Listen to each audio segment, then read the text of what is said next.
Welcome to Dusk and Empires. Tonight, we uncover the quiet, extraordinary world of a man born into slavery who retreated to his garden and unlocked over 300 secrets hidden inside a single humble peanut. If this sounds like your kind of bedtime story, subscribe before you drift off. Now get comfortable, close your eyes, and let history carry you to sleep. Opening meditation. There is a particular quality of light that exists just before the world wakes up. A soft, gray-blue stillness that settles over fields and gardens and old wooden porches like a blanket laid down by invisible hands. In that hour, when the air smells of damp earth and something green and alive, a man used to walk. He walked slowly. He always walked slowly. He carried a lantern in one hand and a small cloth bag in the other, and he moved between the rows of plants the way some people move through cathedrals, with reverence, with attention, with the particular silence of someone who believes they are in the presence of something holy. His name was George Washington Carver. And what he found in a garden, in the soil itself, in the roots and pods and leaves of plants that most people dismissed without a second thought, would quietly, gently, change the world. Part 1: The Boy in the Storm. There is an image that history has difficulty fully recovering. A winter night, sometime around 1864, in a part of Missouri that the war had made dangerous and cold and uncertain. A farmhouse surrounded by bare trees. The sound of horses. And then, in the morning, a silence where something had been. We do not know exactly what George Washington Carver looked like as an infant. We do not know the precise texture of the blanket he was wrapped in, or the exact color of the sky that watched over the night he was taken. What we know is that he was very small, and very sick, and that when the men on horses rode away from the Carver farm in Newton County, Missouri, they took him and his mother, Mary, with them. This was the Civil War's final, ugly season. Missouri was a border state, caught between the Union and the Confederacy in ways that made it violent and chaotic in a particular, intimate way.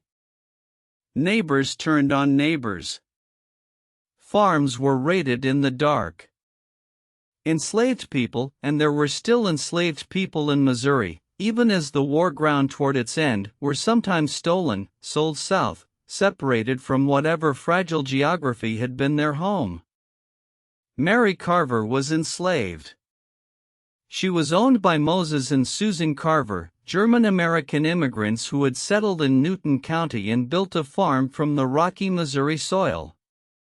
Moses Carver was a man of contradictions, as most men of his era were. He had purchased Mary in 1855 because the farm needed labor, even though, by all accounts, he was personally uncomfortable with the institution of slavery. He would later say that he never fully resolved that discomfort. But on that winter night, none of that history mattered. What mattered was that Mary and her infant son George were gone, carried off into the dark by men who were likely Confederate raiders or border ruffians, the kind of men who moved through that part of the country like weather, unpredictable and destructive. Moses Carver hired a neighbor, a man named John Bentley, to find them. Bentley rode south and west, into the chaos of a country at war with itself, and after weeks of searching he found the infant George in Arkansas. Sick, barely alive, cold in a way that settled into his tiny lungs and never fully left. Mary was never found. He called them his boys. And whatever the complexity of that designation, and it was deeply complex, wound through with history and race and the specific ambiguities of Reconstruction-era America, there was also, within it, something genuine. Moses and Susan Carver kept the boys. They fed them. They taught them to read, which was not universal in that time and place. They let them stay. He spent his time in the garden. Susan Carver had a kitchen garden, the way most farm women of her era did, vegetables and herbs grown close to the house for cooking and preserving in medicine. George gravitated toward it from an early age with an intensity that his foster family found remarkable. He observed the plants. He touched the leaves, felt the soil between his fingers, paid attention to which plants thrived and which struggled and what the difference between them was. The neighbors took notice. They began to call him, with the mixture of affection and slight condescension that characterized so many racial relationships in the post-Civil War South and border states, the plant doctor. People would bring him their ailing houseplants, their struggling garden specimens, their wilting flowers, and somehow, through observation, through attention, through whatever combination of instinct and early knowledge he was developing, George would know what they needed. He was perhaps 7 or 8 years old. He had already found his cathedral. But there was something else happening in George's childhood besides plants. Something less tangible but equally important. He was developing a habit of mind, a particular way of encountering the world that would define everything he would eventually do and become. He asked questions. Not the challenging, confrontational kind of questions. Not questions designed to destabilize or impress.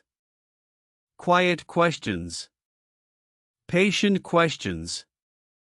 The kind of questions that begin with a genuine not knowing and move, slowly, toward understanding. What is this plant made of? Why does this soil produce more than that soil? What is happening inside a seed when it waits in the dark ground for spring? And so his curiosity went in its own direction. Outward, into the fields. Inward, into the invisible workings of things. Sideways, into questions that would not be answered for years or decades or sometimes never. Moses Carver gave George a plot of land of his own. A small patch of ground where the boy could experiment, could plant and observe and learn. George tended that plot with a devotion that perhaps Moses and Susan recognized, even if they did not fully understand it, as something more than a child's hobby. It was a vocation. It was the first quiet declaration of what this life would be for. The years passed. George watched his brother James grow strong and capable in the way that the farm required, physical, practical, oriented toward the visible and the immediate. George grew in a different direction. Inward. Careful. Always watching. Always asking, in his quiet way, what was really happening beneath the surface of things. He would need that quality. The world he was being born into was not gentle toward people who looked like him. The complexity of his situation, the tenderness of the Carver's care existing alongside the brutal reality of race in America, was something that George Washington Carver would carry his whole life, and would shape not just what he studied but why. And somewhere in those early Missouri years, kneeling in the garden, feeling the dark soil give way beneath his small hands, he was already becoming the man who would one day hold a peanut in his fingers and find, within its modest shell, more than 100 ways to nourish the world. Part 2: The Long Road to Learning. There is something quietly extraordinary about the image of a young man walking alone, carrying his few possessions, through a country that did not always acknowledge his right to be there. Walking toward knowledge, not because it was easy, or safe, or socially endorsed, but because the alternative was to stop asking questions. And stopping, for George Washington Carver, was simply not something he was built for. He was around 10 or 11 when he left the Carver farm in Newton County and walked, or perhaps rode part of the way 8 miles to the small town of Neosho, Missouri, because he had heard there was a school there. A school that would accept black students. The school in Neosho was called the Lincoln School. It was a one-room schoolhouse, and the teacher was a young black man named Stephen Frost. The school was basic, limited materials, limited space, a patchwork of students of different ages learning the foundational skills of reading and arithmetic and composition.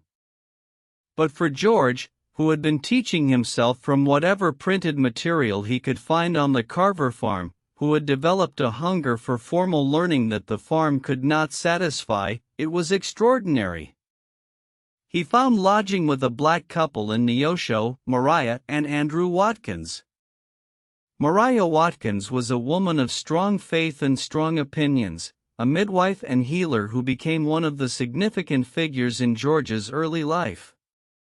She taught him the practical uses of plants and medicine, something that would weave into the scientific work he would do decades later. She also gave him a Bible, which he carried with him for the rest of his life, and she gave him something perhaps equally important, the conviction that he had an obligation to take his gifts back to his community. "You must learn all you can," she is reported to have told him, "then go back out into the world and give your learning back to our people." It was a charge that would echo through every laboratory, every lecture, every demonstration he would give in the decades to come.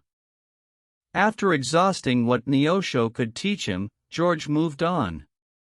He was developing a pattern that would define his young adult years, arriving in a new town, finding work to sustain himself, attending whatever educational institution was available, and then moving on again when the limits of that place had been reached.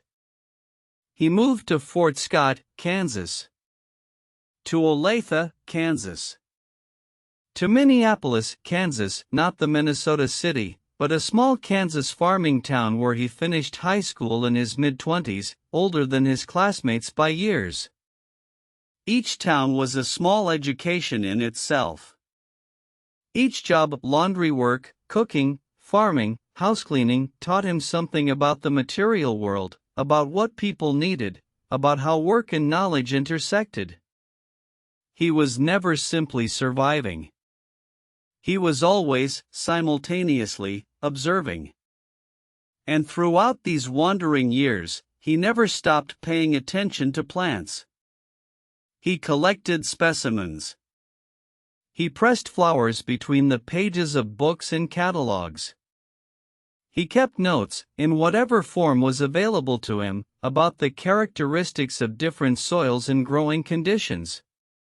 He grafted plants together, experimenting with what was possible when you combined the strengths of different species. People in the towns where he lived continued to bring him their sick houseplants, their troubled garden patches, their questions about why certain crops refused to thrive. He was building a body of knowledge that had no formal name yet. No institution had given it structure. No degree certified it.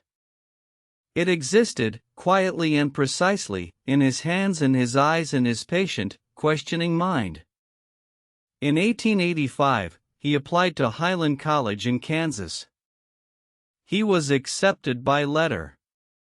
And then, when he arrived at the college and the administrators saw that he was black, he was turned away.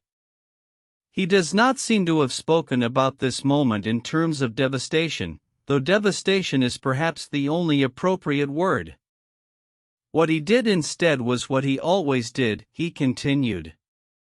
He homesteaded a claim in Kansas for a time, building a small sod house and farming the land with the same careful attention he brought to everything. He kept his plant collections. He kept asking his questions. He kept moving. And then, in 1890, he enrolled at Simpson College in Indianola, Iowa.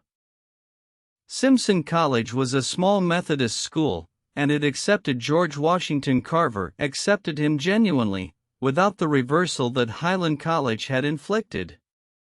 He arrived with almost nothing, renting a small shack near campus and doing laundry for other students to pay his tuition. He was in his late 20s. His classmates were 10 years younger, fresh from their families' comfortable homes, carrying the easy confidence of people who had never needed to fight simply for the right to sit in a classroom.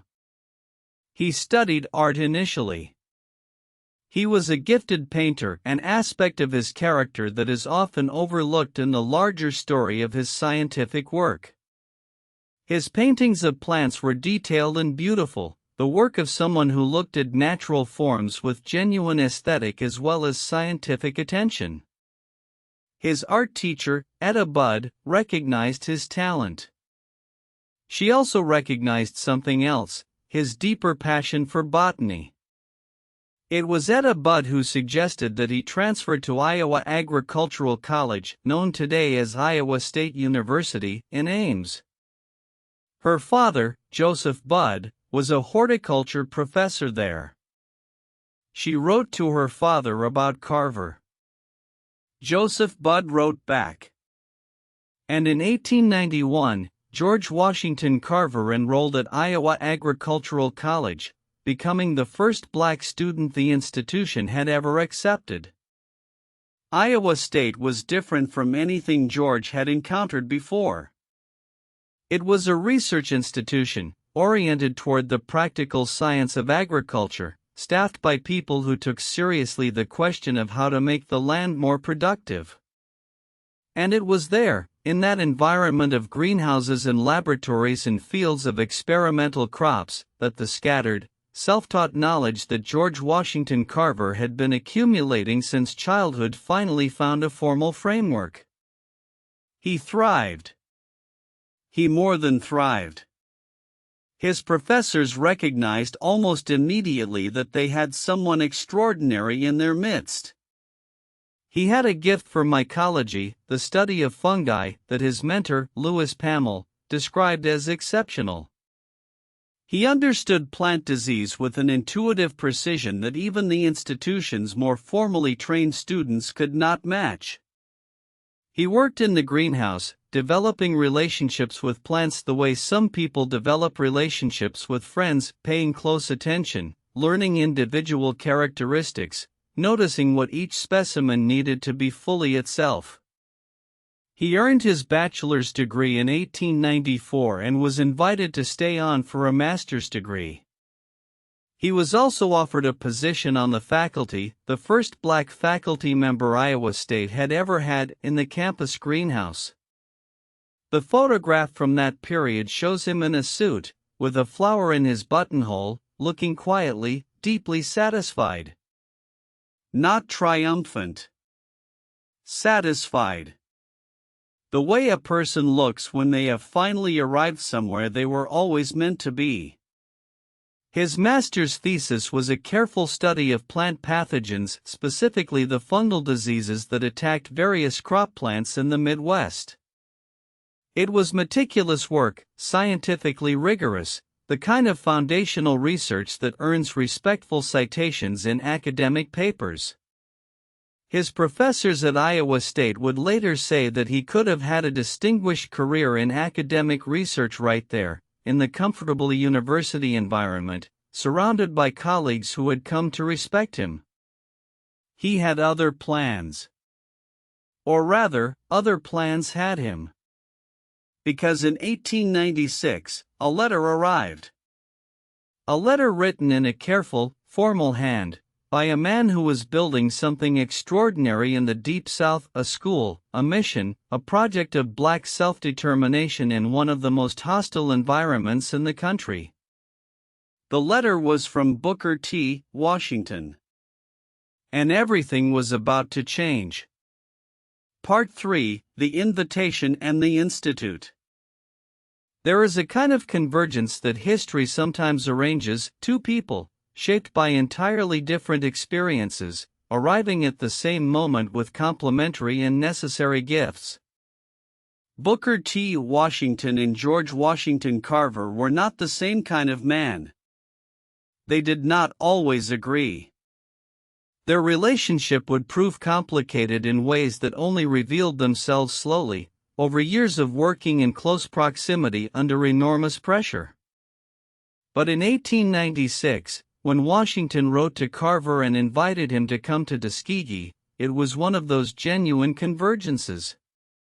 Booker T. Washington was, by that point, one of the most famous black men in America. He had founded the Tuskegee Normal School, which would become Tuskegee Institute, and later Tuskegee University in Alabama in 1881, building it from almost nothing into an institution of national significance.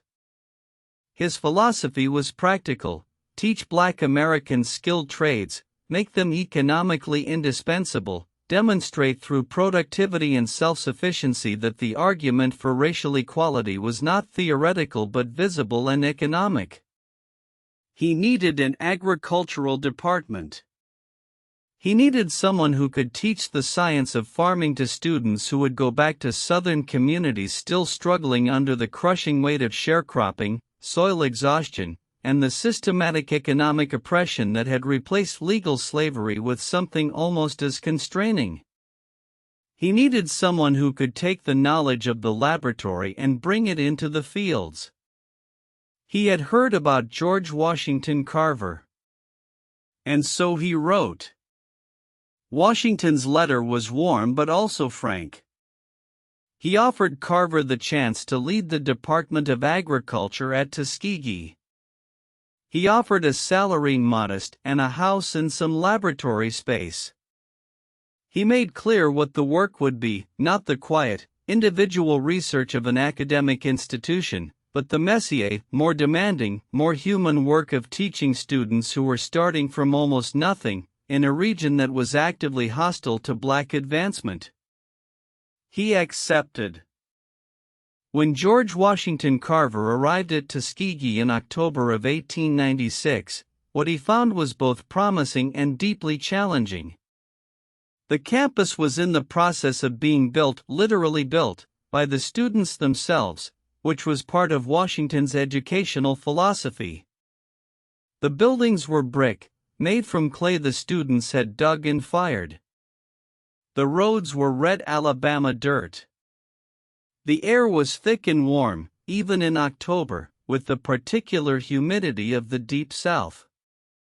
And the soil. Carver looked at the soil of Macon County, Alabama, and felt something close to alarm. Macon County's soil was depleted in ways that went beyond ordinary exhaustion. Generations of cotton monoculture, the same crop planted in the same fields year after year, decade after decade, had stripped the earth of the nutrients it needed to sustain life. The soil was gray and thin and crumbling in places, more dust than earth. Local farmers, almost all of them black sharecroppers or tenant farmers, were trapped in a cycle that felt impossible to escape. The soil could barely produce, which kept them in poverty, which prevented them from investing in anything that might restore the soil, which kept them trapped. This was the problem Carver had come to solve. Not just the educational problem of teaching students about agriculture. The larger, more urgent problem of what to do with land that had been used almost to death. His laboratory at Tuskegee, in those early years, was not what he had hoped. There was almost no equipment. There were no microscopes, no chemicals, none of the instruments he had worked with at Iowa State. He later described walking through the campus trash heaps to find materials he could use: old bottles, bent metal, discarded equipment of every kind. He and his students built their first laboratory instruments from found materials, improvising with whatever they could salvage. This, too, was a kind of education. Not just for the students, but for Carver himself. The experience of building from nothing, of finding usefulness in discarded things, of solving problems with imagination rather than resources, this experience would shape the research he would eventually do in ways that a well-equipped laboratory never could have. The relationship with Booker T. Washington was immediately productive and immediately complicated. Washington was an administrator, a fundraiser, a politician in the most pragmatic sense, a man who understood that Tuskegee survived by maintaining a delicate balance between demonstrating competence and not threatening the white power structures that provided its funding. He needed Carver's science. He was not always sure he needed Carver's independence. Carver was an artist and a scientist by temperament. He cared about his research. He cared about his students. He found administrative paperwork and institutional politics genuinely difficult to sustain his attention through. He was sometimes late with reports. He was sometimes absent-minded about the practical details that mattered enormously to Washington, who was running an institution that existed at the pleasure of donors who could be frightened away by anything that looked like disruption. They wrote each other letters that began warmly and sometimes ended with a controlled frustration on both sides. Washington would ask for a report. Carver would respond with a long, enthusiastic account of his current research that did not quite answer the administrative question. Washington would write again, more firmly. Carver would apologize and redirect. But in the classroom, and in the field, Carver was extraordinary. He had a gift for teaching that was inseparable from his gift for attention. He taught the same way he did research, with patience, with curiosity, with the steady, unhurried conviction that understanding comes when you slow down enough to really see. His students, many of whom had grown up on farms themselves and might have expected to feel bored in a classroom that covered material they thought they already knew, found instead that Carver showed them things they had never noticed. Things they had walked past their entire lives without seeing. He taught them to read the soil. To understand what its color and texture and smell could tell them. He taught them about the relationships between plants and the invisible communities of organisms that lived in healthy earth, bacteria, fungi, the whole hidden ecosystem that made agriculture possible. He taught them about nitrogen, what it was, why it mattered, why the soil of Macon County was so desperately short of it. And here, quietly, was where the scientific revolution that Carver would bring to the South began to take shape. Part 4: The Secret Life of Soil. If you could hold a handful of healthy soil in your hands, really hold it, feel its weight, its slight warmth from the sun, the way it gives gently under pressure like something alive, you would be holding one of the most complex communities of organisms on the planet. George Washington Carver understood this at a time when most people, most farmers, most scientists, most policymakers did not. He understood that soil was not simply a medium for growing things. It was itself a living system, with needs and limits and the capacity for both exhaustion and renewal.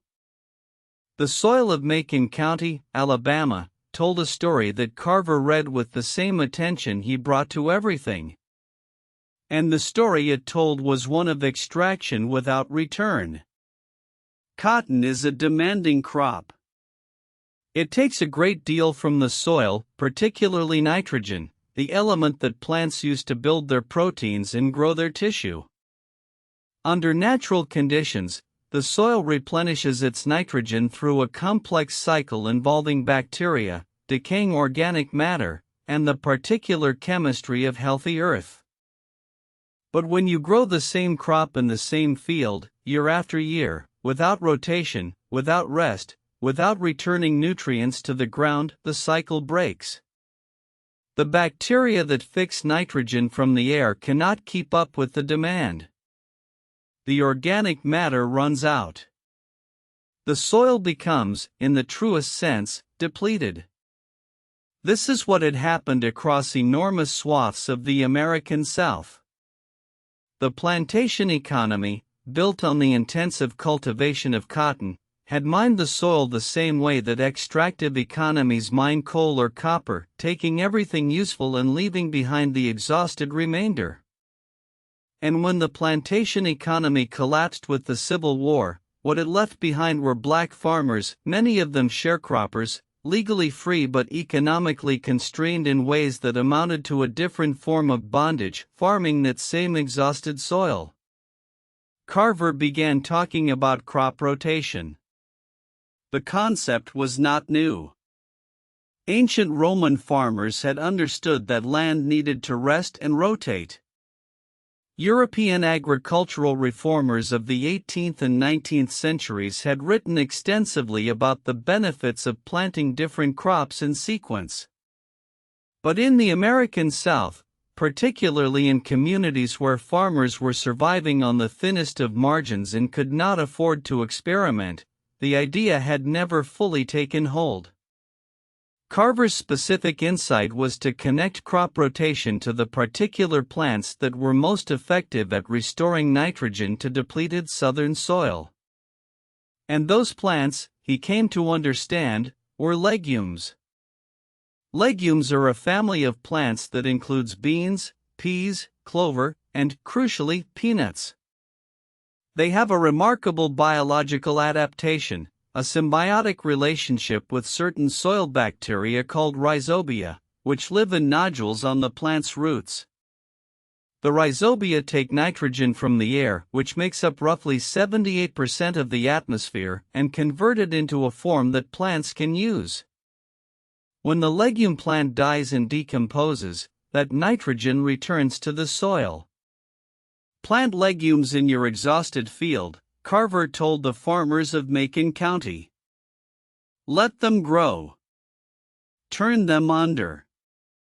Then plant your cotton or your sweet potatoes or your cowpeas or whatever you need. Watch what happens to the soil. What happened was quietly transformative. Fields that had been struggling to produce anything began to recover their productivity. Farmers who had been locked in poverty because their land couldn't sustain viable crops began to see yields that made economic survival possible. The soil, that gray, crumbling, exhausted earth, began, slowly, to regain something like health. But this created a new problem. If farmers were going to rotate their crops with peanuts and sweet potatoes and cowpeas, they needed those crops to have value. They needed a market. And in 1900, there was no real market for peanuts in the American South. Peanuts were considered a novelty food at best, the kind of thing sold at circuses and carnivals, eaten as a casual snack, not the basis of a serious agricultural economy. This is where Carver's second great gift became essential. Not just the ecological insight about soil restoration, but the creative, almost playful scientific imagination that would spend years asking a simple but radical question: what else can you do with a peanut? But before we arrive at the peanut, and we will arrive there, slowly, because that is where so much of the wonder lies, there is something important to understand about how Carver did his science. He did it with his hands in the morning. He was known throughout his years at Tuskegee for rising before dawn and walking into the woods and fields around the campus. He called this his morning walk, his time of communion, his conversation with what he variously described as nature, or God, or the creative intelligence that he believed lived within all growing things. He would walk in that pre-dawn stillness, collecting specimens, a leaf he hadn't examined closely, a fungal growth on a fallen log, a wildflower that had appeared in a spot where he hadn't seen it before. He carried his cloth bag, and he filled it with the quiet curiosities that the natural world left in his path. And then he would go to his laboratory, that improvised, always insufficient space that he had built from salvaged materials, and he would begin to work. Methodically. Patiently. Asking questions about each specimen the way a very gentle teacher asks questions of a shy student, not pushing, not demanding, but creating the conditions in which understanding can emerge. This method, this combination of patient observation, creative questioning, and careful experimentation was not quite what the formal scientific institutions of his era would have recognized as proper research methodology. Academic science in the early 20th century was moving toward highly systematic, quantitative, controlled experiments. Carver's approach was more intuitive, more exploratory, more willing to follow a question wherever it led without knowing in advance where that would be. This sometimes put him at odds with the scientific establishment. Some researchers criticized his methods as insufficiently rigorous. Some questioned his credentials, pointing to the fact that his publications were limited compared to what a university research scientist would be expected to produce. But the products of his work, the actual, tangible, useful discoveries that emerged from his laboratory, had a quality that was impossible to dismiss. He was finding things. Real things. Things that mattered to real people in a real landscape that desperately needed help. Part 5: The Wonder in the Peanut. Let us spend a moment with the peanut itself. Arachis hypogea. A small, modest, deeply unpretentious plant, native to South America, carried by traders and colonizers across the Atlantic and eventually into the southern United States, where its ease of cultivation and its tolerance for warm, sandy soil made it a marginal presence in the agricultural landscape, useful but not important, grown here and there but never taken seriously as a major crop. The plant is small and unassuming. It grows low to the ground. Its flowers are yellow and brief. There is nothing about its appearance that announces, "Here is something important." George Washington Carver, holding a peanut in his laboratory sometime in the early 1900s, asked a question that sounds simple but carries within it the same quality of radical openness that had characterized his scientific thinking since childhood. He asked, "What are you made of?" This was not a question anyone had thought to ask seriously about the peanut before. The peanut was food. A snack. A curiosity. People ate it without wondering what it contained, what its chemical components were, what those components might be useful for if extracted and recombined in different ways. Carver's training in chemistry at Iowa State gave him the tools to begin answering his own question. And what he found, when he began breaking the peanut down into its constituent parts, was extraordinary. Peanuts are approximately half fat, a mixture of oils that have remarkable properties depending on how they are processed and refined. They are rich in protein, more protein by weight than beef, which made them an extraordinary potential food source for populations that could not afford meat. They contain significant quantities of vitamins and minerals, niacin, folate, vitamin E, magnesium, phosphorus, potassium.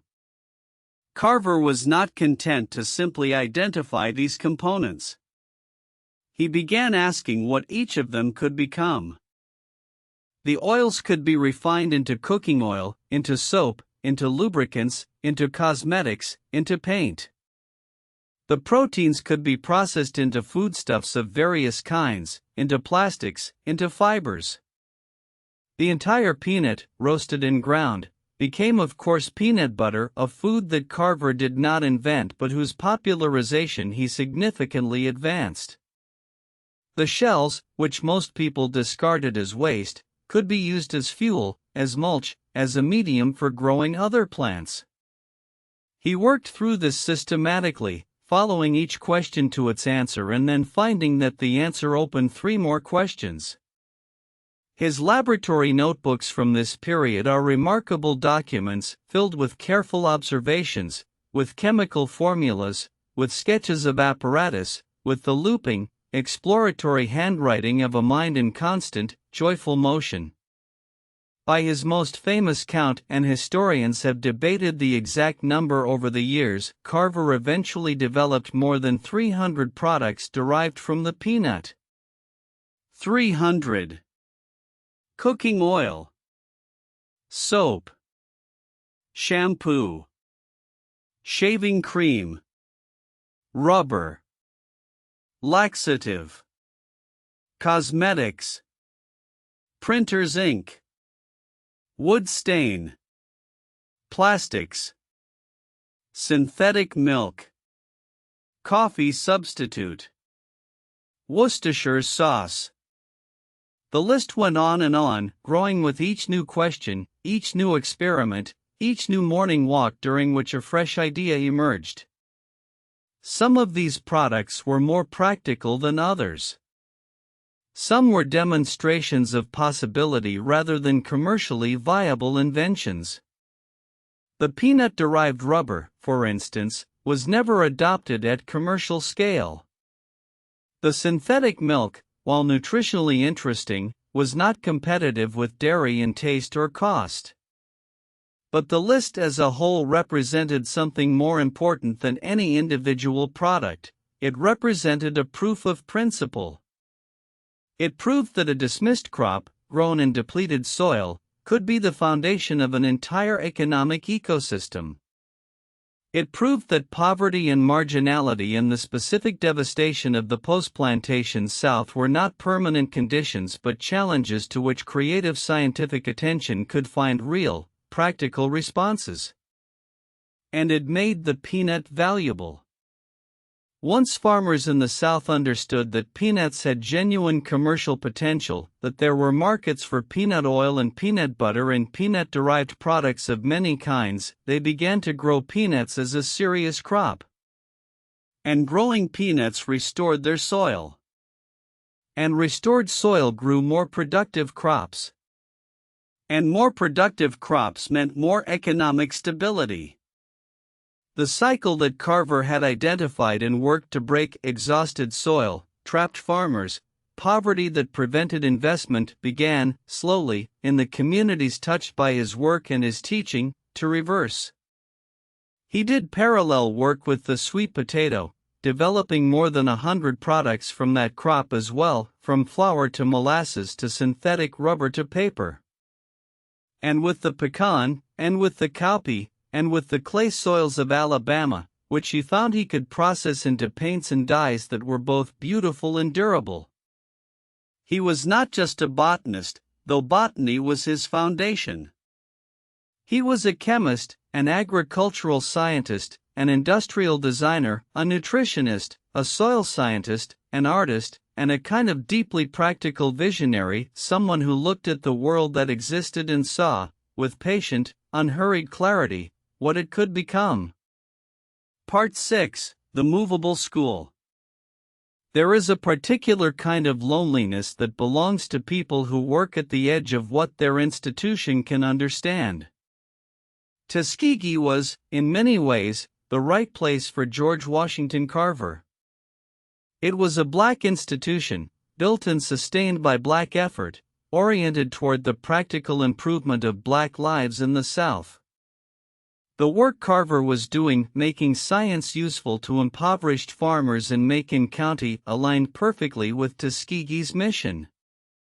But Carver was not, temperamentally, a perfect institutional man. He was too absorbed in his research. He was too indifferent to the administrative structures that held institutions together. He sometimes forgot meetings. He sometimes made decisions about his laboratory and his curriculum without clearing them with Washington first. He had the artist's tendency to become completely consumed by whatever he was working on, to the exclusion of everything else. But there was one area where they were in complete agreement: the knowledge had to go out beyond the campus. The farmers who needed what Carver had discovered, the sharecroppers, the tenant farmers, the people who were actually living in those depleted fields, were not going to come to Tuskegee. They could not leave their farms for weeks or months to take a formal agricultural course. They were too busy, too poor, too constrained by the economic relationships that kept them in place. The knowledge had to go to them. In 1906, George Washington Carver helped design and launch what became known as the Jessup agricultural wagon, later called the movable school.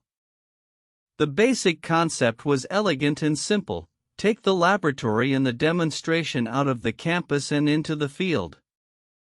Load an actual wagon with tools, soil samples, educational materials, seeds, and equipment for demonstrations, and drive it out to the farms.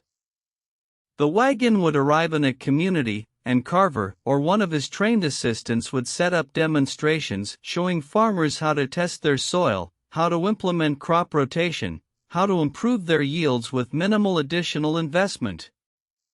The wagon was a classroom without walls, a laboratory without a building, a university that came to where the students actually were. The farmers who encountered the movable school for the first time found it remarkable. Here was science, presented not in the abstract language of academic papers, but in the direct, visible language of a man kneeling in their actual field, picking up their actual soil, saying, "Look, here is what is happening here, and here is what you can do about it." Carver had a gift for this kind of direct communication that was inseparable from his gift for genuine curiosity. He was not performing interest in the farmers' situations. He was actually interested. He would ask them questions about what they had tried, what had worked, what hadn't, what the particular challenges of their specific land were. He listened. He incorporated what they told him into his own understanding. This two-directional quality, the scientist learning from the farmers as much as the farmers were learning from him, was unusual and important. Agricultural science in the early 20th century had a tendency toward a kind of expert paternalism: the university knows best, and the farmer's job is to receive and implement. Carver's approach was more collaborative, more respectful of the knowledge that farmers had accumulated through generations of experience with their specific land. He also produced, throughout his years at Tuskegee, an extraordinary series of bulletins, small, practical guides written in plain, accessible language. The titles give a sense of their orientation: How to Grow the Peanut in 105 Ways of Preparing It for Human Consumption.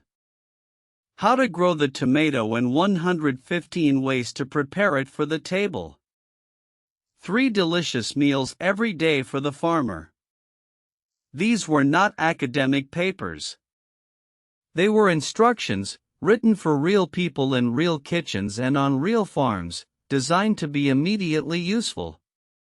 The bulletins were distributed widely, beyond Macon County, beyond Alabama, beyond the South.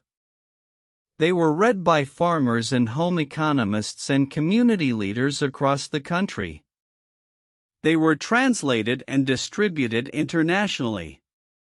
They represented a vision of science as public service, of knowledge as a resource that belongs to everyone who can use it. This was perhaps the deepest expression of Carver's philosophy. He had been given, by whatever combination of natural gift and fortunate circumstance, something valuable. The obligation that came with that gift was to give it back. Mariah Watkins had told him so. And he had never forgotten. Part 7: Fame and Its Complications. There comes a moment in the lives of some quiet people when the world suddenly turns its attention toward them, and the attention arrives in a form that does not quite fit what they are. For George Washington Carver, that moment came gradually, through the accumulation of small recognitions, and then more dramatically with a single appearance before the United States House of Representatives Ways and Means Committee in January of 1921. The hearing had been called to consider tariff protection for peanut farmers. The United Peanut Association of America had been lobbying for tariffs that would protect American peanuts from cheaper imported competition, and they had invited Carver to come to Washington and speak on the peanut's scientific and commercial potential. Carver arrived carrying his specimens and samples, the jars and bottles and small packages that represented years of laboratory work. He was given 10 minutes to speak, which was the allotted time for all witnesses. He began, quietly and methodically, to lay out his products, his research, his demonstrations. 10 minutes came and went. The committee chairman began to indicate that the time was up. They asked him to continue. And then they asked him to continue again. And Carver, who was deeply comfortable talking about his work when someone was genuinely listening, continued for the better part of an hour, opening his jars and bottles, explaining what each product was made of and how it was made and what it might be used for. The committee gave him a standing ovation when he finished. The story made the newspapers. The image of this soft-spoken black scientist, standing before a committee of white congressmen and holding their attention with the quiet force of genuine knowledge, was compelling in a way that cut across the ordinary divisions of the period. Even newspapers in the Deep South, which did not typically cover black achievement with anything resembling respect, covered the hearing in generally positive terms. Carver became, almost overnight, a public figure. The attention was genuinely transformative in some ways and genuinely distorting in others. But the fame also came wrapped in a particular mythology that did not quite fit the man. Newspapers, and eventually books, and eventually a 1938 biographical film, presented Carver as a kind of miraculous figure, a self-made genius who had risen from slavery to scientific greatness through sheer individual will and divine inspiration. They leaned heavily on his religious faith, on his practice of early morning communion with nature, on the image of him talking to his plants and listening for their answers. This portrayal was not entirely false. Carver was genuinely and deeply religious. He did believe that his scientific work was a form of spiritual practice, that in studying the natural world, he was studying the mind of God. He did have a habit of communing with nature in ways that had an unmistakably spiritual quality. But the mythology flattened him. It removed the rigor from his science and replaced it with mysticism.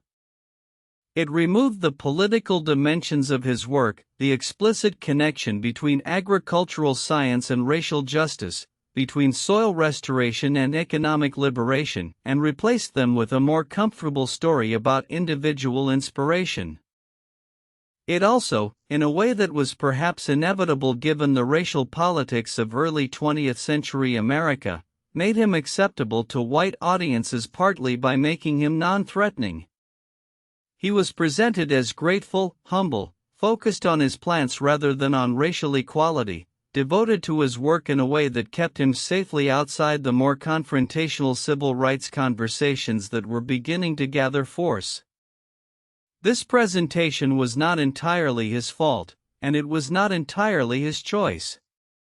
But it was also not entirely false. Carver genuinely did prioritize scientific work over political activism, and he genuinely did cultivate relationships with white public figures, including Henry Ford, who became one of his most enthusiastic supporters in the 1930s and 1940s. His relationship with Ford was one of the more striking of his later years. Ford was a wealthy, powerful, deeply complicated figure and industrial genius with genuine philanthropic impulses alongside serious character failings. He was fascinated by Carver's work, particularly by the research into plant-based industrial materials like plastics and rubber, which aligned with Ford's interest in finding agricultural sources for industrial raw materials. The two men exchanged visits, corresponded, and developed a genuine mutual respect that surprised many people on both sides. There were offers from Ford, and from other wealthy individuals and institutions, of laboratories, salaries, resources that dwarfed anything Tuskegee could provide. Thomas Edison reportedly offered Carver a position in his laboratory at a salary that would have made him wealthy. Carver declined them all. He stayed at Tuskegee. Partly because of loyalty to the institution, to the mission, to the community of black students whose lives he was trying to affect. And partly, perhaps, because the work he was doing required that specific context. The depleted red soil of Alabama. The farming communities of Macon County. The students who came to his classroom with the direct, personal knowledge of poverty and agricultural struggle. He could not do this work in a wealthy laboratory in Michigan. The work required the specific gravity of where it had begun. Part 8. The Laboratory as Sanctuary. There is something about the way George Washington Carver described his laboratory that suggests it was, for him, a genuinely sacred space. Not in the theatrical sense, not in the way that some scientists become precious about their work environments, but in the original sense, a place set apart, a place where ordinary time moved differently, a place where the rules of the external world did not fully apply. He called it, affectionately and consistently, his little lab. It was located on the campus of Tuskegee, in a building that he had helped to construct and outfit, and it was a comfortable mess of specimens, bottles, equipment, stacks of notes, and the particular organized disorder of a mind that was always working on 6 things at once. The smells in that laboratory were extraordinary. Sweet potato sugar and peanut oil and the sharp green smell of plant tissue being processed. The metallic tang of chemical solutions. The warm, yeasty smell of fermentation experiments. The faint dusty smell of dried plant specimens laid out for study. Carver worked in this space for most of his adult life. He came early, before the campus was fully awake. He worked late, when the students had gone to their dormitories and the administrative offices were dark. He worked on Sundays, after church, with the same unhurried concentration that he brought to every other day. He had a few particular habits that his students and colleagues described consistently. He never wasted anything. Every scrap of plant material, every byproduct of a processing experiment, every residue that another scientist would have discarded was examined to see if it had a use. This was not stinginess, the laboratory was chronically underfunded, and frugality was a practical necessity, but it was also a philosophy. Nothing in nature is truly waste. Everything has a potential use if you are patient enough and creative enough to find it. He also had a habit of talking while he worked. Not to other people, though he was warm and engaging with students who came to work alongside him. He talked to the specimens themselves. Addressed the plants he was examining with a quiet, conversational directness that some people found peculiar and others found deeply natural. He would say, "What are you trying to tell me?" Or, "What do you want me to understand?" This was the spiritual dimension of his scientific practice, the belief that the natural world was not a passive object of study but an active presence with something to communicate to those who were paying attention. He was once asked, in an interview that became famous, how he had managed to develop so many products from the peanut. His answer was not what a conventional scientist might have given. He said, in essence, though the exact wording varies between accounts, that he went into his laboratory early one morning and asked God why he had made the peanut. And God told him to take the peanut apart. And so he did, molecule by molecule, component by component, and the answers came. Critics used this kind of statement to argue that Carver's methods were more mystical than scientific. Defenders pointed out that many great scientists have described their discoveries in language that has a spiritual or intuitive quality, that the formal language of experimentation and hypothesis often follows the more elusive experience of insight. Both views contain something true. What is perhaps most accurate is that Carver held his science and his spirituality in a unity that was genuine and characteristic. For him, they were not in tension. They were the same thing, approached from different angles, the attempt to understand what was real, what was valuable, what the world was made of at its most fundamental level. The laboratory also served another function that Carver perhaps did not fully articulate but that shaped everything about how he worked. It was a refuge from the racial violence and injustice that surrounded Tuskegee. Macon County, Alabama, in the early 20th century was not a safe place for black people. The same years that Carver was developing his peanut research were the years of the most intense racial violence in American history: lynchings, race riots, systematic disenfranchisement, the constant, grinding terror of living in a society that did not recognize your full humanity and was prepared to enforce that non-recognition with violence. Carver could not fully escape this world. He traveled on segregated trains. He could not eat in most restaurants. He faced, in every encounter with the white world outside Tuskegee, the particular degradation of Jim Crow. But in his laboratory, among his plants, working on questions that had no racial dimension, or rather, that were entirely about racial justice but did not require him to engage directly with racial violence, he found something that functioned as sanctuary. Not escape, exactly.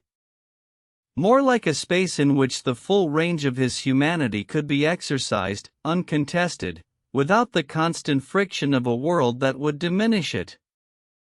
His students often said that when they were working in the laboratory with Carver, they felt it too, that quality of space in which what mattered was the question at hand, the specimen on the table, the slow accumulation of understanding.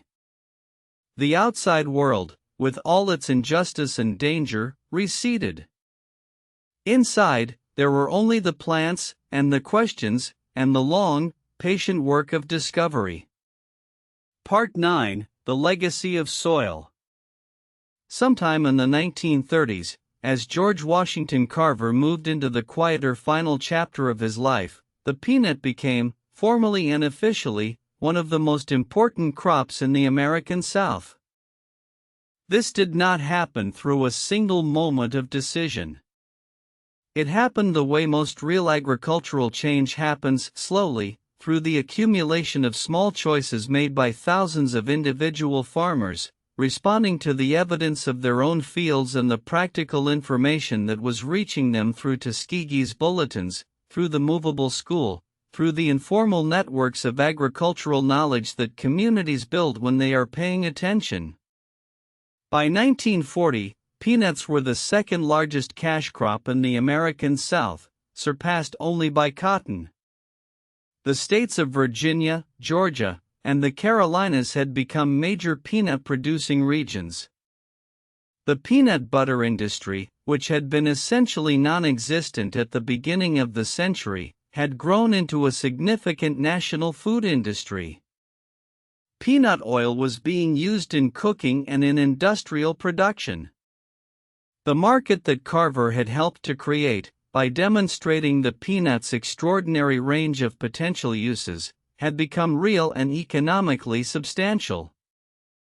And beneath all of this, less visible than the commercial success, more fundamental than the individual products, was the soil.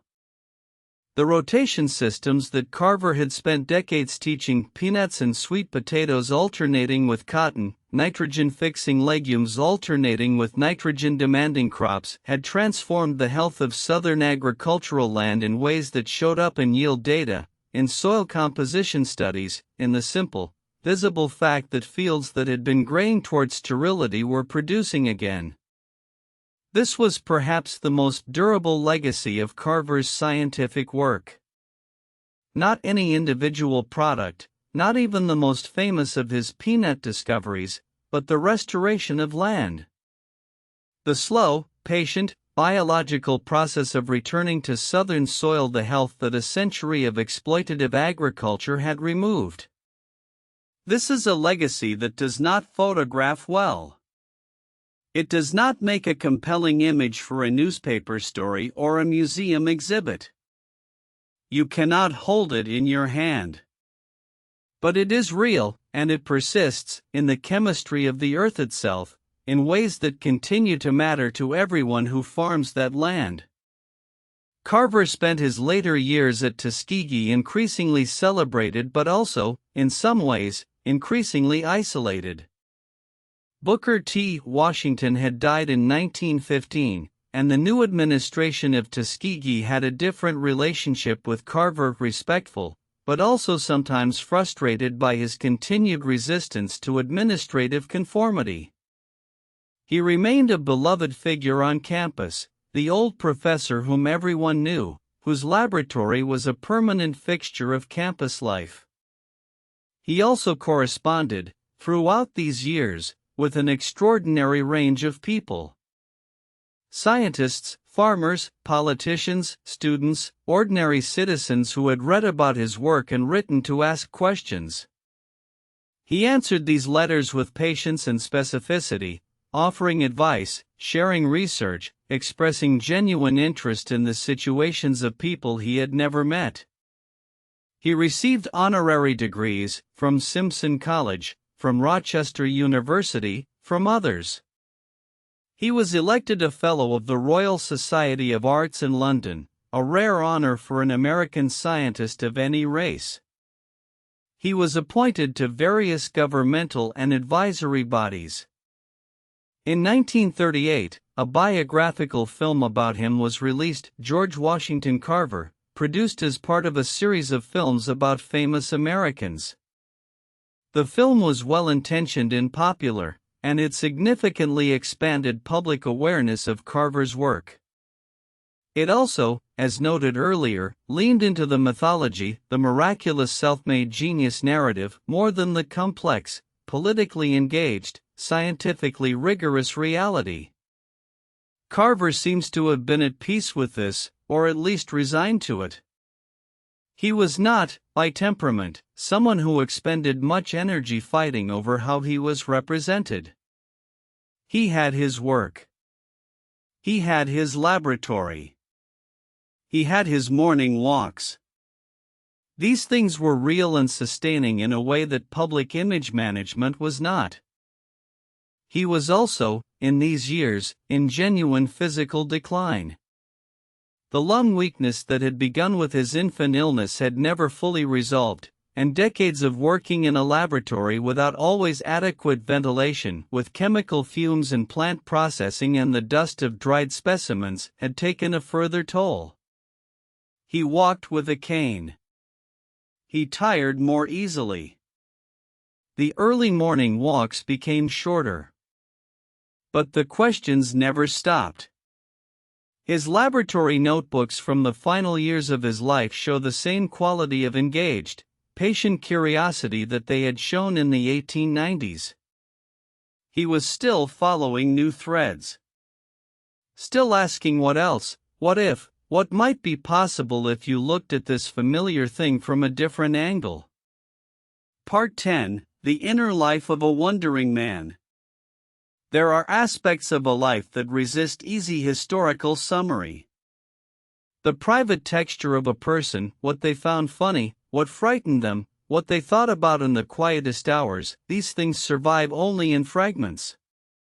George Washington Carver left behind letters, many of them, and these letters are among the most revealing documents in any American life of the early 20th century. They reveal a man of unusual emotional gentleness, a man who cared deeply about personal connection in a way that his reputation for solitary genius sometimes obscures. He wrote warmly to his students, long after they had graduated and scattered. He inquired about their families, their crops, their lives. He remembered small details about individuals: a student who had struggled with a particular concept, a young woman who had shown exceptional talent in plant identification, a young man who had come to Tuskegee from a particularly difficult background. He followed their lives with genuine interest for decades. He had close friendships. Perhaps closest of all was his relationship with a family named Hardwick, specifically with a young man named Jim Hardwick, whom Carver had met through mutual friends and who became, over many years, one of the people Carver trusted most completely. The letters between Carver and Hardwick are tender and open in ways that his more formal correspondence is not, full of small affections, jokes, expressions of loneliness when they were apart. Carver never married. He seems to have had one romantic relationship, in his early years at Iowa State, with a fellow student named Helen Milholland, but this did not develop into anything lasting. Whether by choice, circumstance, or the particular pressures of his position, he remained unmarried his entire life. He was not alone, exactly. He had his students, his colleagues, his correspondence, his laboratory.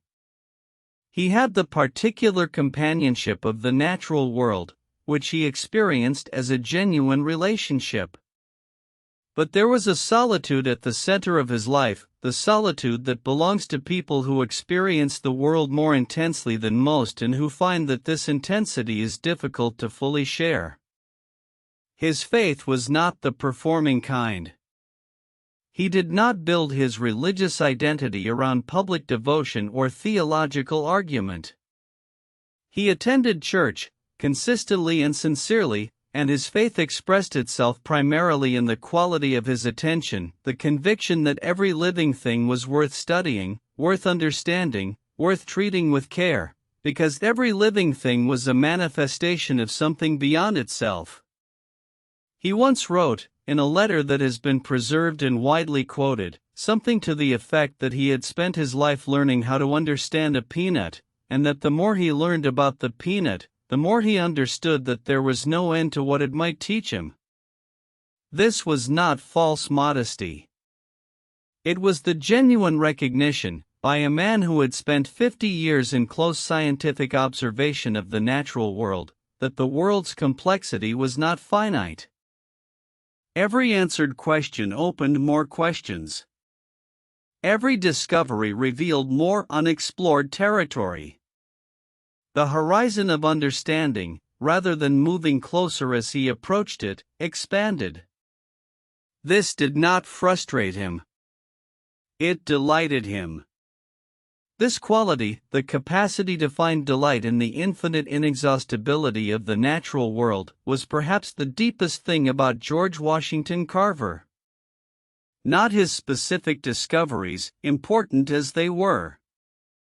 Not his social impact, real as it was. But the quality of his engagement with the world. The patient, reverent, perpetually curious attention that he brought to every specimen, every student, every question. He was, at his core, someone who had never stopped being the small boy in Susan Carver's garden, kneeling in the damp earth, asking with complete sincerity, why? And what? And what else? In 1940, Carver donated his entire life savings, more than $60,000, a substantial sum, to establish the George Washington Carver Foundation at Tuskegee. The foundation's purpose was to fund research in agricultural chemistry and related fields, continuing the work he had begun, extending it beyond his own life. It was the most complete possible expression of what he believed, that the knowledge he had gathered was not his personal possession. It belonged to the work. It belonged to the questions. It belonged to anyone who would carry it forward. He was 78 years old when he established the foundation. He had perhaps 3 more years of working life ahead of him. Part 11, The Last Morning Walk. By 1942, George Washington Carver was in his late 70s. The exact year of his birth remains uncertain. Most historians place it between 1860 and 1865, and the campus of Tuskegee had arranged itself around his presence in the way that institutions arrange themselves around their most beloved fixtures. His laboratory was a place of quiet pilgrimage. Students who had no particular assignment in agricultural chemistry would find reasons to pass through, to linger, to catch a glimpse of the old professor bent over a specimen with his magnifying glass, or sitting at his work table with his chin in his hand and his eyes focused somewhere between the table and the middle distance. The expression, anyone who knew him recognized, of a man in the middle of an interesting question. He still made his morning walks when he was able. Shorter now, slower, the lantern replaced in later years by the simple early light.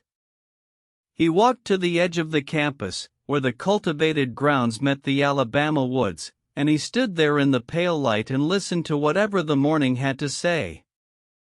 He had been writing, in these final years, about what he called the beauty of the commonplace, the idea that the most extraordinary things in the world were the ordinary things that most people overlooked. A blade of grass. A mineral deposit in a handful of red Alabama clay. The particular architecture of a peanut shell.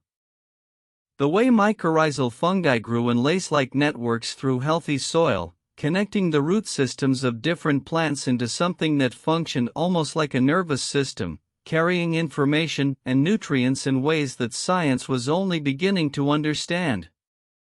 He received visitors in those final years: scientists, journalists, government officials, dignitaries of various kinds. He received them in his laboratory, surrounded by his specimens and his paints and his notes, and he talked with them the same way he talked with his students, with full, genuine attention, without condescension, with the quiet assumption that the conversation might produce something neither party had yet thought of. One of his most frequent visitors in the early 1940s was Henry Ford, who had by this time established a laboratory near Tuskegee, partly out of his genuine admiration for Carver's work, partly out of his interest in plant-based industrial materials, which Ford was investigating as a potential foundation for parts of his automobiles. The two men worked together in a spirit of genuine collaboration that was unusual for both of them. Ford, who was not typically comfortable with intellectual equals, and Carver, who was not typically comfortable with the kind of public attention that Ford's presence always attracted. There is a photograph from this period that shows the two men together in Carver's laboratory, Ford tall and formal in his suit, Carver small and slightly bent, both of them leaning over something on the work table. Both of them looking at the same thing. Both of them, for that moment, simply two men interested in a question. In the autumn of 1942, Carver suffered a serious fall at Tuskegee. He was descending a staircase and lost his balance. The fall was serious enough to restrict his movement significantly, and though he recovered enough to continue working in his laboratory, he never fully regained his earlier mobility. He continued to work. His mind remained clear. He continued to respond to letters, to supervise the laboratory, to receive visitors. He continued to ask questions. But the morning walks stopped. He died on January 5, 1943. He was found at Tuskegee Institute, in his room, in the early morning, the hour that had always belonged to him and to his walks and to whatever silent conversation he had been having with the natural world his entire life. The obituaries came from across the country and around the world. Presidents wrote. Scientists wrote. Farmers wrote. Former students wrote, from the communities they had returned to armed with the knowledge they had gathered in his laboratory, from the fields they were farming with the rotation methods he had taught them, from the kitchens where they were cooking the recipes he had spent decades developing. Congress passed a resolution. A national monument would eventually be created in his honor in Missouri, near the Newton County farm where he had been born, the first national monument in American history dedicated to a Black American. The Carver Foundation he had established continued its work. The laboratory on the Tuskegee campus became a museum. His name was given to schools and buildings and prizes in streets in cities across the country. And in the fields of the American South, the soil continued to recover. Slowly, season by season, the work he had spent his life promoting, the patient, biological restoration of depleted land through rotation and care, continued. Not because of him specifically, anymore, but because the knowledge had taken root. Because the farmers had learned, and their children had learned, and the principle had passed into the general understanding of what good agriculture looks like. This, perhaps, is the kind of legacy that matters most. Not monuments or museum exhibits or the number of products you can attribute to a single person's ingenuity. The legacy that lives in the land itself, in the slow, invisible chemistry of healthy soil, in the quiet fact of things growing where they could not grow before. Part 12: What the Garden Remembered. There is a garden that still exists on the grounds of what is now Tuskegee University in Alabama. It is not large. It is not formal. It has the slightly irregular quality of a space that has been continuously tended by people who care about it more than they care about appearance, where the plants are chosen for what they teach rather than how they look, where the soil has been worked and rested and worked again over more than a century. When you walk through this garden in the morning, and morning is still the right time, the time when the dew is still on the leaves and the air smells of green things and damp earth, there is something present that is difficult to name precisely but that many visitors have described in similar terms. A quality of attention.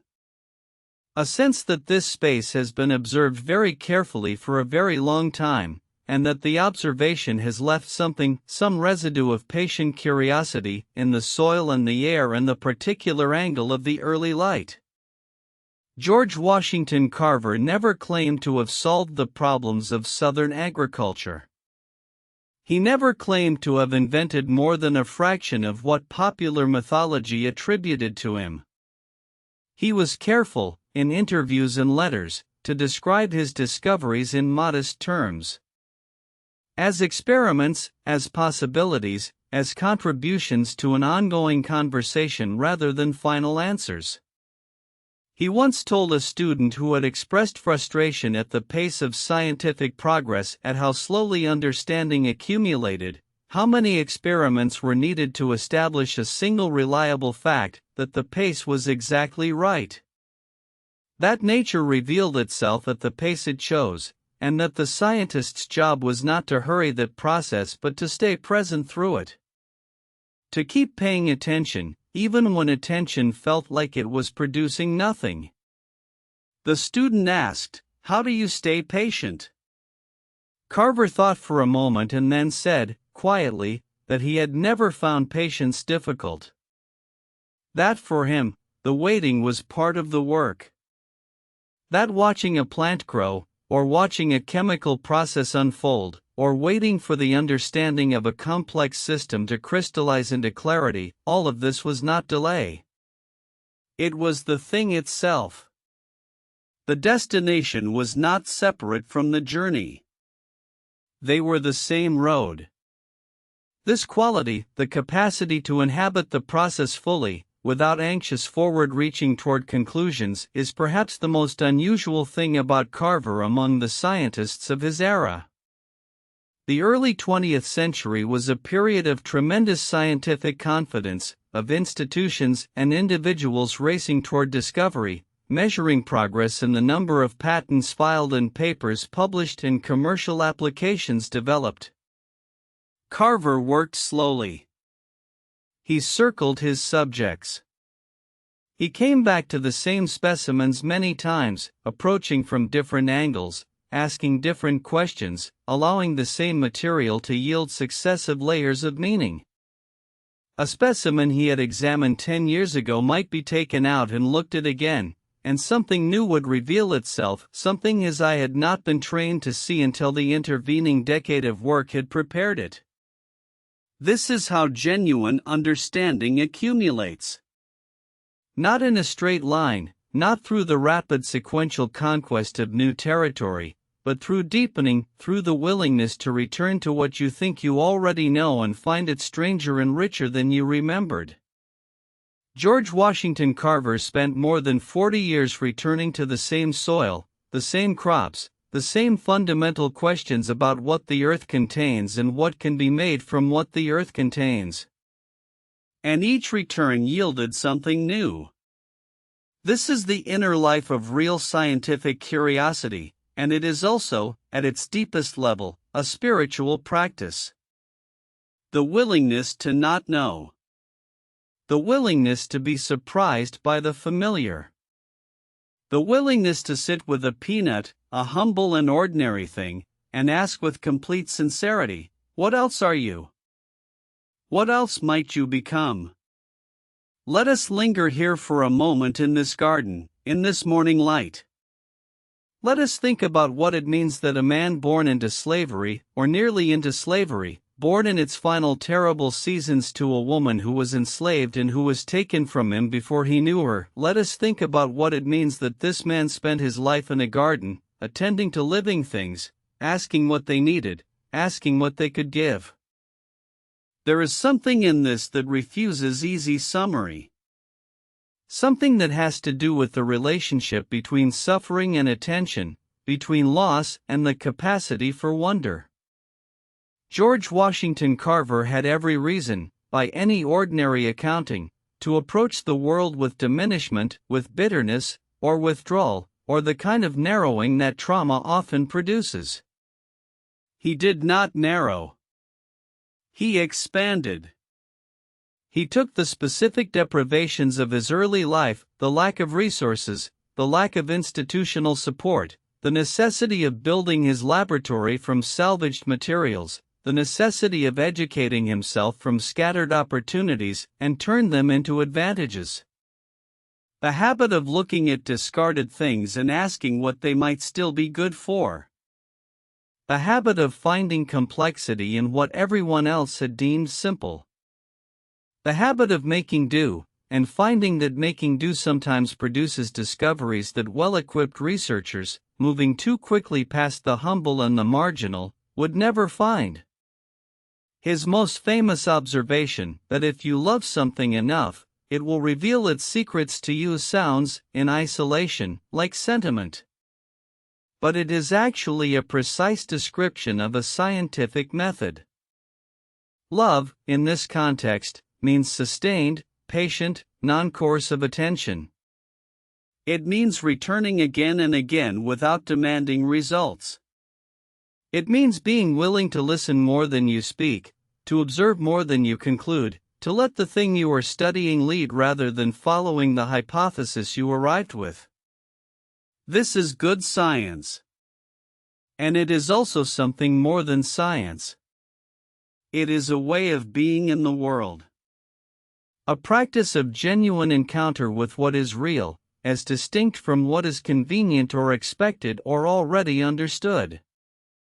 A commitment to keeping the question open. Carver kept the question open his entire life. Right up until that January morning in 1943, when the walks and the laboratory and the letters and the long, patient conversation with the natural world came quietly to an end. But the question did not end with him. The students he had trained carried it forward. The farmers who had learned crop rotation from his bulletins and his wagon school carried it forward in their fields. The researchers who built on his work in agricultural chemistry, in soil science, in plant-based industrial materials, they carried it forward in their laboratories. And something else carried it forward too. Something harder to name. The specific quality of attention that Carver had brought to the natural world, the tenderness, the patience, the conviction that the smallest and most ordinary living thing is worth full, serious, sustained regard, this quality persists wherever it is practiced. It persists in every garden where someone kneels in the morning to look at what is actually growing, rather than what they plan to grow. It persists in every laboratory where a researcher pauses over an unexpected result and asks, with genuine curiosity rather than annoyance, "What is happening here?" It persists in every classroom where a teacher stops the prepared lesson because a student has asked a question that turns out to be more interesting than anything the lesson plan contains. It persists in every moment of genuine encounter with the natural world, every moment when the noise of the human world quiets enough that the older, slower, more patient intelligence of living systems can be heard. George Washington Carver heard it all his life. From the garden in Newton County, Missouri, where he first knelt in the earth as a sick, motherless child. Through the wandering years of his education, through the fields and greenhouses of Iowa, through 47 years in Tuskegee. He heard it in the laboratory at midnight and in the pre-dawn woods at the edge of campus and in the quiet interval between a question and its answer. He heard what the peanut had to say, and what the sweet potato had to say, and what the depleted red clay of Alabama had to say. And what they said, in the patient, chemical, biological language of the living world, was this: there is more here than you know. There is always more here than you know. Pay attention, and something will be revealed. Pay more attention, and something else will be revealed. Keep going. Keep going. There is one more aspect of George Washington Carver's life and legacy that deserves its time in this quiet, darkening room. It is the matter of what his story means in the context of the land itself. The American South is a landscape that carries enormous history in its soil. Not just the botanical and chemical history that Carver was able to read in its depleted compounds and its recovering fertility, but the human history, the history of the people whose labor shaped the land, whose bodies were the instrument through which the southern plantation economy extracted its wealth, whose lives were bound to the earth in a relationship that contained both intimacy and violence. Carver was born of that history. His mother was part of that history. The land he spent his career trying to restore was the same land that had been worked by enslaved people for generations, worked until it was exhausted, and then left in the care of formerly enslaved people and their descendants who had inherited the worst of what that history had produced: depleted soil, economic entrapment, the long shadow of systematic extraction. What Carver offered, in this context, was not just agricultural science. It was a different relationship with the land. A relationship based not on extraction but on understanding. Not on taking until there was nothing left, but on learning what the land needed and giving it back. Restoration rather than exploitation. This is, in a sense, a moral statement as well as a scientific one. The choice to restore rather than extract. The choice to ask what the land needs rather than simply what you can take from it. The choice to see the peanut not as a marginal crop but as a partner in the project of making the earth productive again. Carver never made these connections explicitly in the political language of his era. He was not, in the public sphere, an overtly political figure. But the work itself was political in the deepest sense. It was a sustained argument, made in the language of chemistry and soil science and agricultural extension, that black farmers in the American South deserved the tools and knowledge to build economically sustainable lives on the land they were farming. That the land deserved care. That poverty and exploitation were not inevitable conditions but results of specific choices, and that different choices, scientific, agricultural, economic, could produce different results. This argument was radical in its time. It remains, in various forms, important in ours. The questions of soil health and agricultural sustainability that Carver was asking in the early 20th century have, in the 21st century, become questions of global urgency.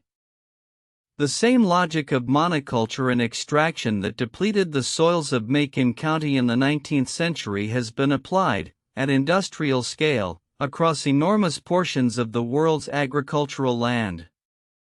The same solutions that Carver advocated, crop rotation, cover crops, organic matter, the restoration of microbial communities in depleted soil, are central to the modern movement for regenerative agriculture. He was ahead of his time in ways that are still revealing themselves. The specific chemistry has advanced enormously since Carver's era. The understanding of soil microbiology, of mycorrhizal networks, of the complex biochemical communication between plants and their root environments, all of this has been revolutionized by decades of sophisticated research that Carver could not have accessed or anticipated. But the fundamental insight that soil is a living system, that healthy agriculture works with that system rather than against it, that the solution to depleted land is biological restoration rather than chemical substitution, this insight is Carver's, expressed in the language of his time, pointing in the direction that the science has continued to travel. He looked at a peanut and found more than 300 things. Future researchers, looking at the same plant with better tools and deeper knowledge, continue to find more. The peanut's genome has been sequenced. Its disease resistance mechanisms are being studied for applications in protecting other crops.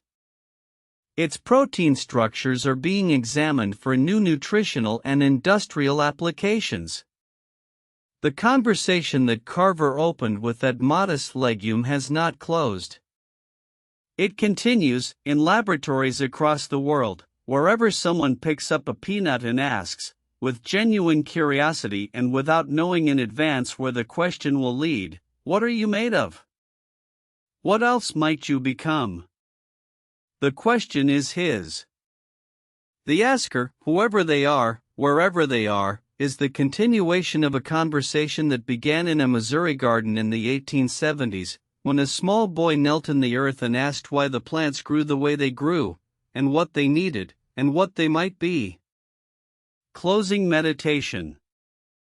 You have traveled a long way tonight. Through Missouri fields in winter light, through the cramped rooms where a young man taught himself what no school had yet offered him, through the red clay soil of Alabama and the improvised laboratory where wonder became work, and work became wonder again. Let all of that settle now, the way soil settles after rain, quietly, finding its level, becoming denser and more itself. Let your body remember that it is here, in this moment, in the warmth and safety of wherever you are resting. Your hands are still. Your breath is slow. The thinking part of your mind can rest now, the way a garden rests in winter, not absent, not finished, but deeply, quietly storing what it has gathered. George Washington Carver walked through the dark before dawn for most of his life, carrying a lantern and a cloth bag, collecting what the world left in his path. He never walked quickly. He never moved past a thing before he had really looked at it. He knew that the most valuable things are often the most overlooked, the small plants growing at the edge of the path, the humble crop that everyone else passed without stopping, the question that seemed too simple to be worth asking until you discovered that it opened into something inexhaustible. Tonight, as you close your eyes and let the weight of the day dissolve, carry with you something of that quality. The capacity to be surprised by the ordinary. The patience to let understanding arrive in its own time. The conviction that there is more here than you know, more in the dark, more in the silence, more in the slow night hours than the busy day allows you to see. The garden is still there. The soil is still doing its slow, patient, biological work in the dark.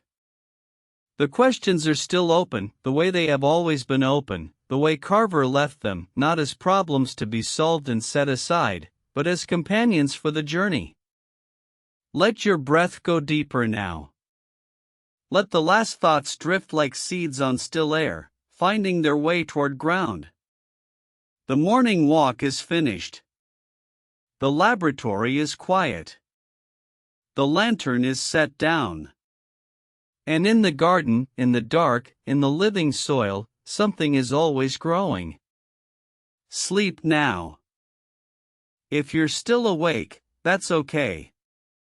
Just close your eyes and let the story carry you. Subscribe to History for Sleep for a new story every week. Sweet dreams.